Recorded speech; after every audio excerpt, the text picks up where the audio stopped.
So yan, napakaganda ng lugar sa Pusaw Bridge sa May Calaca.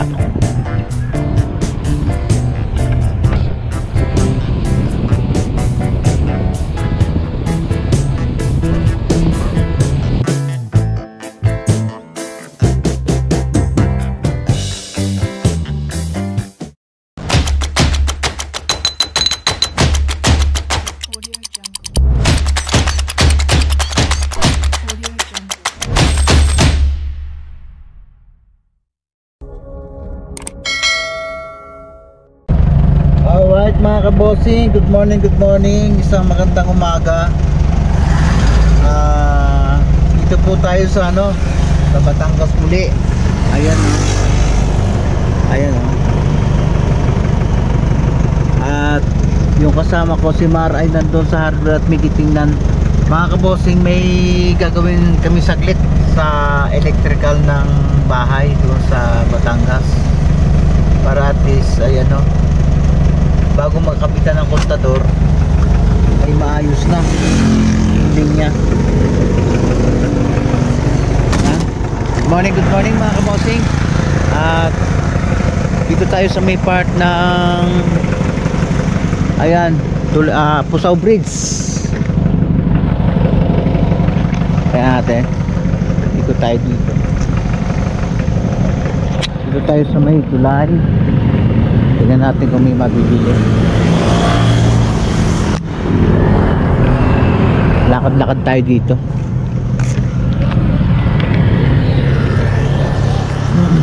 Ayan.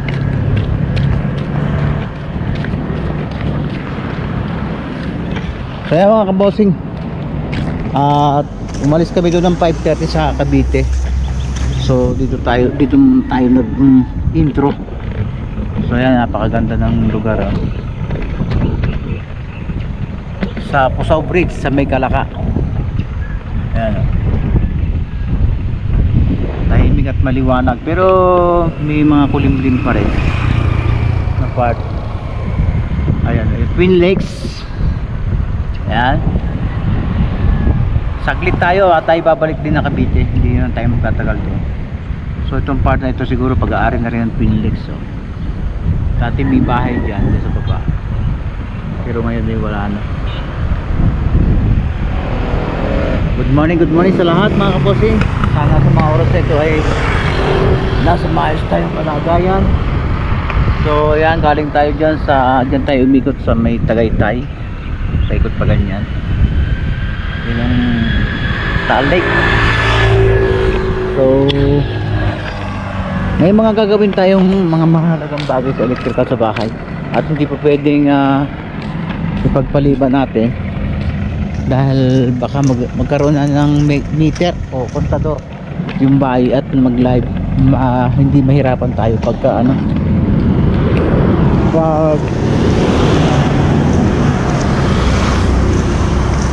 mahirapan tayo pag hindi pa ayos yung mga instalasyon sa bahay.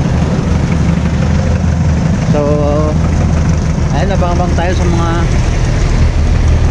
mga development dito sa Batangas mamaya. Pero mamaya ay tingnan natin yung mga iniwan natin trabaho nung tayo dun sa Kamakalawa nung anak ko, dahil niya pagkatapos ng bagyo ay hindi ako nakaka-uwi. So inabot na kami ng gabi sa paglilinis. At ayun, bibisitahin din natin mga kabossing yung ginagawa ni Kuya Oging patungan ng kubo, dahil nga nakapagyo pag nang mabalikaan natin ng tagilid na.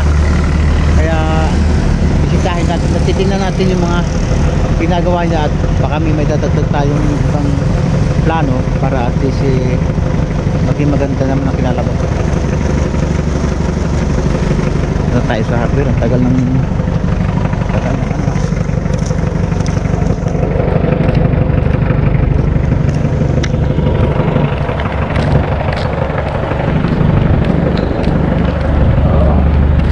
sino mga bilisin mga kamusi, nakapanalig ng mga materyales sa bahay.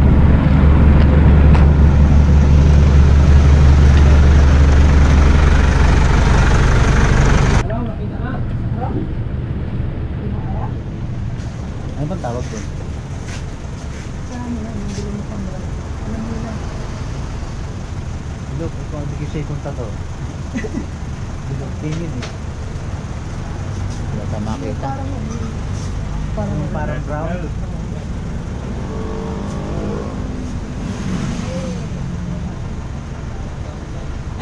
Meron kaya dito ano, barnis? Ang barnis. May fairness kayo. Meron na.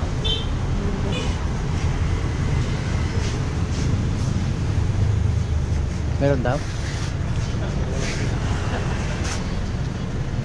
Wala. Talagang wala akong makita eh. Ah, magkano yung barnis? Isang galon? Sino yung malaki? Ay, Juan, Wala bang malaki? Valspar. Oo, yun. Pang barnis ng kubo. Wala bang malaki? Valspar. So yan mga boss, dito tayo sa Batangas. At dito na tayo sa may part ng naputol na tulay.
tayo sa sa bahay sa Batangas at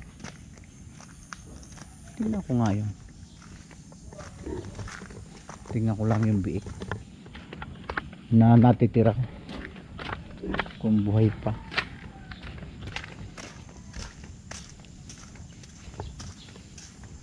Siguro ang oras na ngayon mga 8 alas 8 na. Tingnan ko lang yung natirang biik na pinaalaga ako. Yan.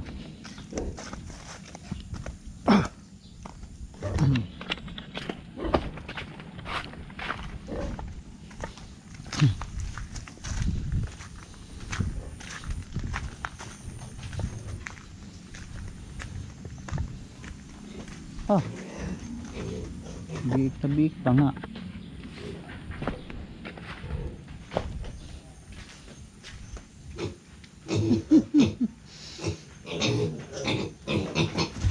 Aba.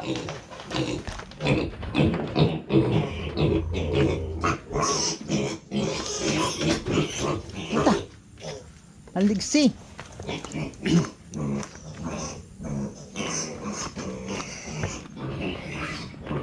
Tara tayo mga kabusing. Dito tayo dadaan sa dating daan. Maliligsi pala naman ang bik. Maligsi? Yung maliit? Baka, ano kaya purgahin? Hindi pwede?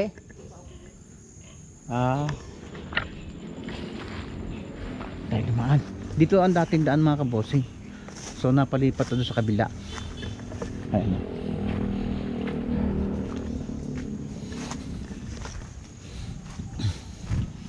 Mahal nung ano? Saging. 10 piso isa. Mahal.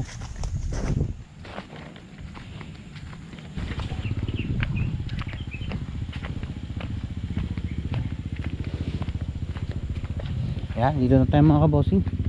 Liwanag.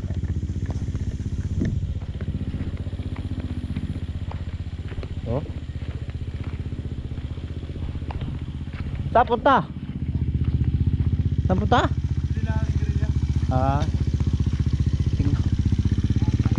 Oo. Gagawin namin yan. Babagtingin namin. Wala pala yung tawag doon. Walang circuit breaker sa labas. Hindi namin magagalaw yung pagka nagkaroon ng kuryente. Ay parang malalagyan yata yan. Lalagyan namin ng bagting dito. Nakabagting naman yan doon, nakatali yan doon. Sa loob. Ay maganda na rin. Ako napapangitan talaga eh. Oh. Tama naman ng itsura. May dugtong lang yung pangit pa. Ay ayusin namin. Kasi hindi namin magagalaw yun pagka may kuryente na. Kaya ginawa ko ng paraan makauwi kahit pa paano. Ganda na ako ito. Palmon! Puta! Yan! Yung naalaba mo. Sa? Oo. Ano na lang. Pag ganyan. Ano nga ang maganda dyan? Ano na lang? Semento na lang? Wala lang kuwan. Oo. Wala. Yun o. Oo. Tingnan ko nga. Yan mga kabosing. Kapal-kapal ang kuwan Para kakapal ang kubot yan eh. salamat naman nagawa ni Kuya Ogie. Ako'y nag-aalala dito sa kubong to eh. Baka ako maksaya lang yung binili ko dito eh. Wow, talagang kuwan. Ayan no. Lalagyan ng flooring. Ito ang tinamaan. Yan. Kuya Ogie. Yan to, kapal dito. Kaya tataas din naman yan.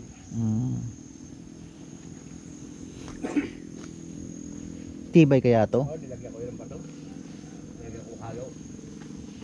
Pagka Dapat merong halimbawa doon, diba, ilalim na yun. dapat magkaroon ng asinta. Hindi, patungan lang yung sakong mga Sako? pasagayan. Oo nga. Huwag papantay lang dito lupa. Nakagayon lang oh. Patagilid. Oo. Para kung Kahit sa dumaan- sako ng ganito. Oo. Papatasan lang yun. Mm. Huwag lang ipapantay dito lupa. Para Mm. matibay. Yan Bali ba- sako lang na ipapatas pag ano, patagilid din. Pagayan, ganyan.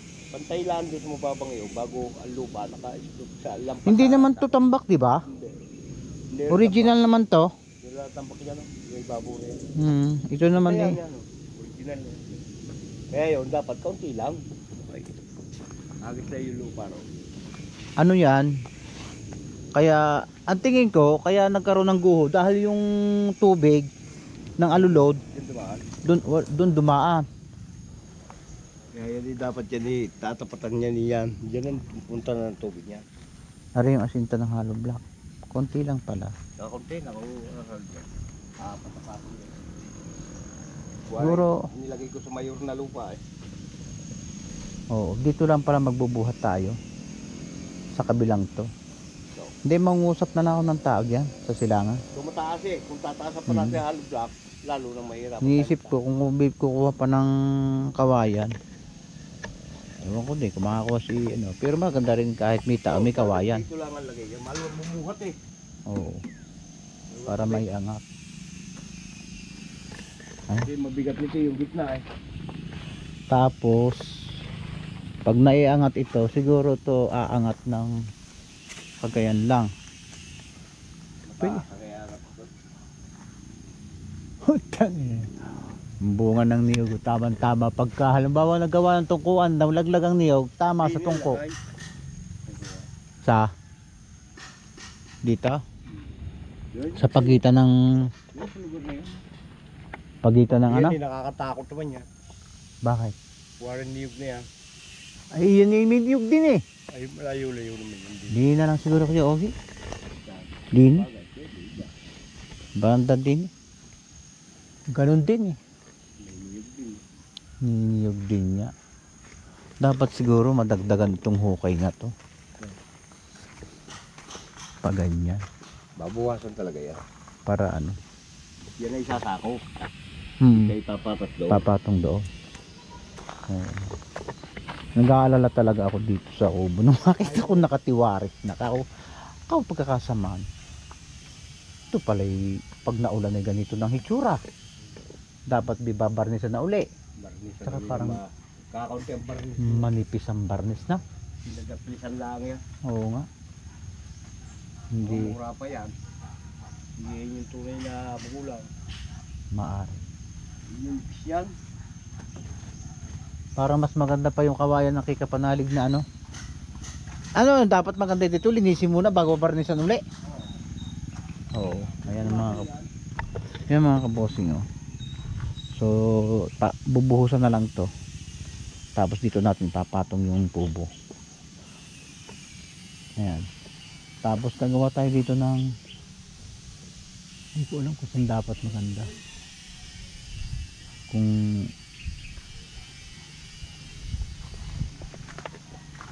Kung dito na lang kayo, Ogi.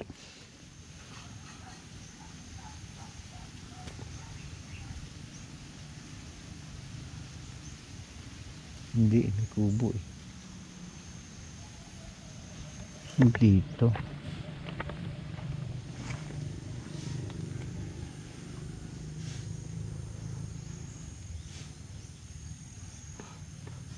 Eto, ang problema itong niyog na ito. Nanghihinayang na ako mga kabosing magputol ng niyog. At ang dami na ng niyog na naputol dito. Parang 5 na. Kaya nanghihinayang na ako.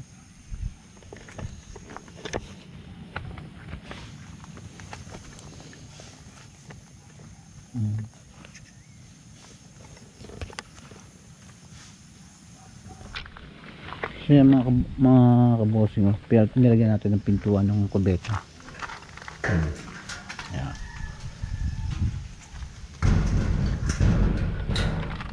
So yan. At ito yung mga tinanim kong ano, mga halaman. Ayan. Sana mabuhay. San Francisco. Ayan oh.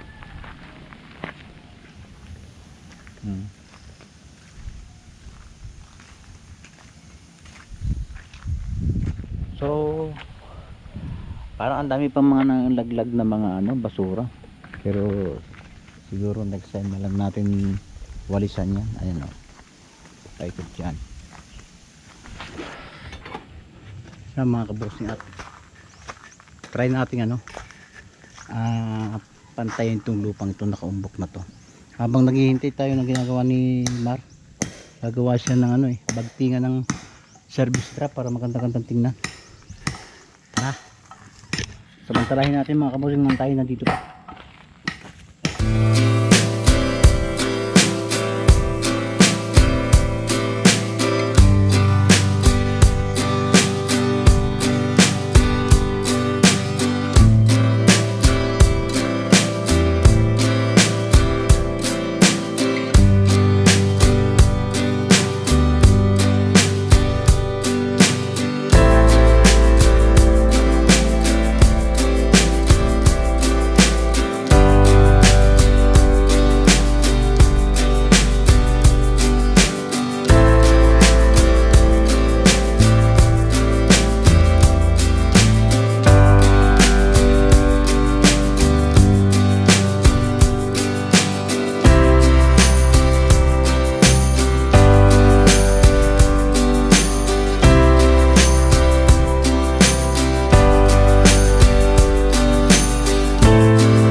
Kaya mga kabosing, oh, pinantay ko na itong part na to. Yan, oh. Yung mga kabosing, pinantay ko na yung part na to dahil medyo nakaumbok. So ayan, ayos na. At patapos na rin yung ginagawa niya, no? Mimar. So baka umuwi na rin kami pagkatapos. At may mga gawain pa kami sa Cavite.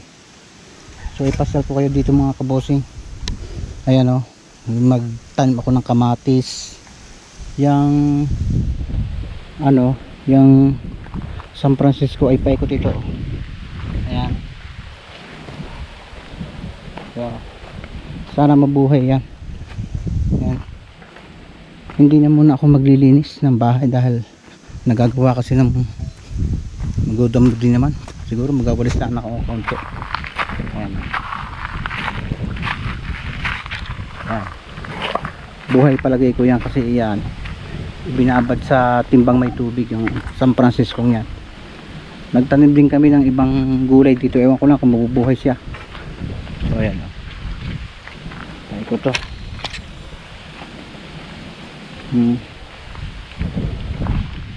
Yan, nagtanim ako ng ibang palamin na gulay dyan. So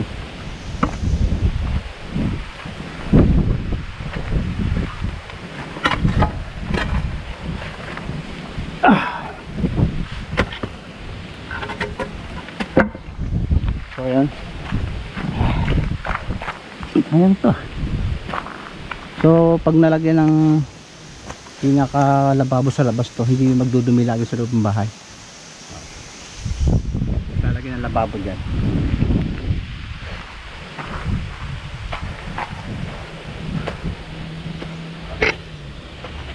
Yan. Ito bubuhusan din yung matitira doon. Siguro magwawalis lang tayo ng konti, tapos ayun, uwi na tayo. Pero bago ako umalis ay may tatanim akong ilang ano dito, gulay.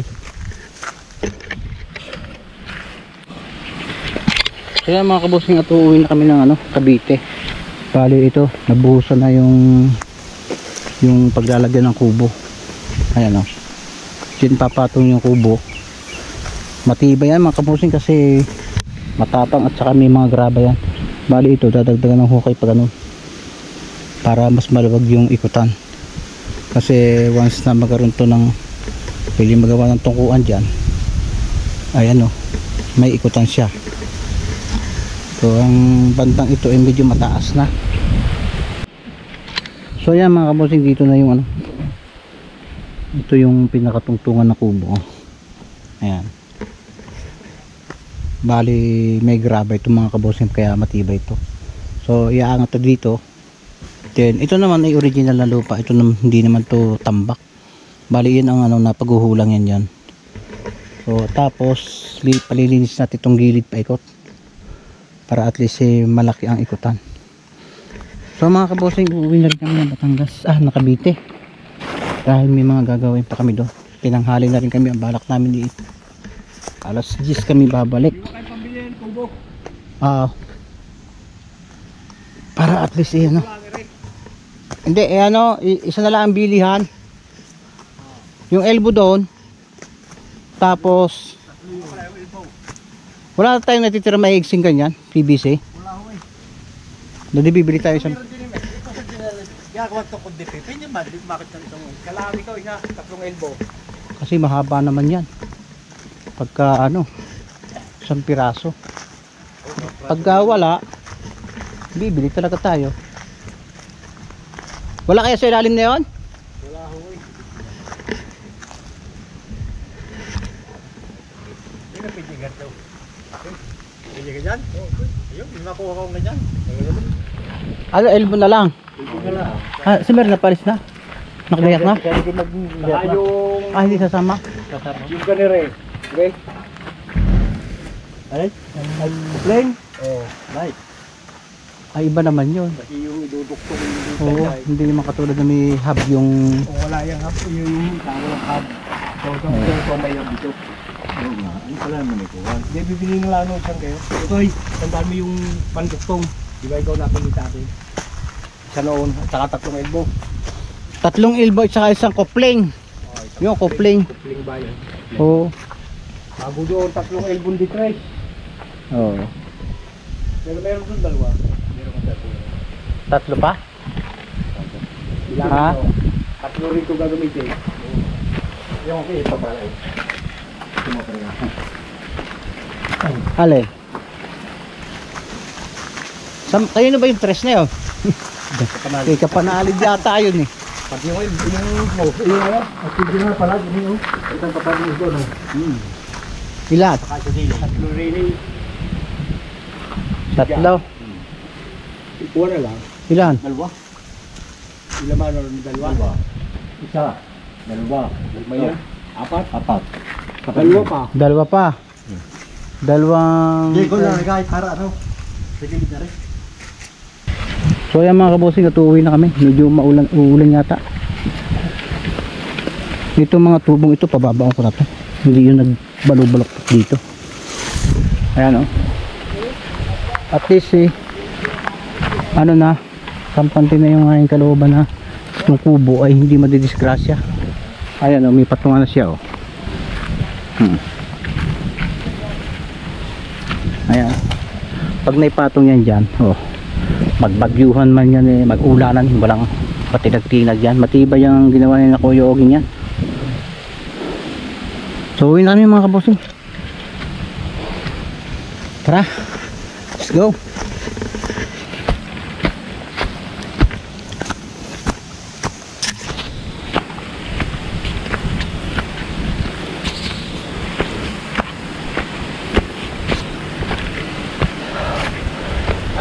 Ang bilis lumago ng mga saging na to. Ngayong December, iwan ko matutuloy, pababak ko ito, pabubuldos ko ito, gagawin kong daan na para makapasok ng 4 wheels. Yan. Tulog naman ano, kasampahan na saging.